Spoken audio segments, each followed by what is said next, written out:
Hello అండి. ఈరోజు మీకు మెడ ముందు భాగాన వచ్చే వాపు స్వెల్లింగ్స్ గురించి చెప్తాను. కామన్గా మెడకి మధ్యలో మీకు గనక వాపు ఉన్నట్లయితే అది థైరాయిడ్ అయి ఉండొచ్చు. థైరాయిడ్ వాపు ఉండి మీకు థైరాయిడ్ హార్మోన్ గనక ఎక్కువగా ఉన్నట్లయితే దాన్ని హైపర్ థైరాయిడిజం అంటారు. థైరాయిడ్ వాపు ఉండి మీకు థైరాయిడ్ హార్మోన్ తక్కువగా ఉన్నట్లయితే హైపోథైరాయిడిజం అంటారు. ఇప్పుడు మన టాపిక్ ఏంటంటే, ఇప్పుడు మెడ ముందు గడ్డ ఉండి సర్జరీ ఎప్పుడు చేయించుకోవాలి, అసలు దానికి సర్జరీ అవసరమా లేదా, మందులతో తగ్గుతుందా లేదా. నేను ఇచ్చే సలహా ఏంటంటే, మీరు సర్జరీ చేయించుకున్నా చేయించుకోకపోయినా ఫస్ట్ ఈ 3 టెస్టులు చేయించుకోవాలి.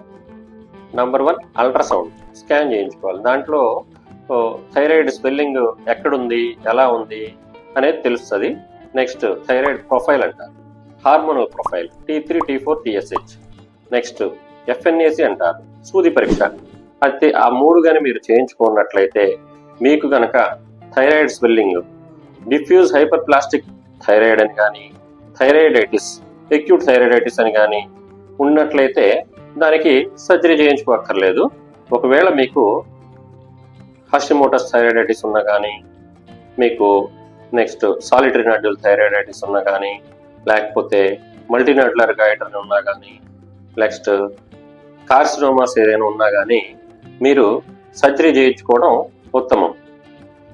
ఈవెన్ కార్సినోమా అంటే క్యాన్సర్ లేని కండిషన్స్ కూడా 15% క్యాన్సర్గా మారే ఛాన్సెస్ ఉంటాయి కాలక్రమేణా.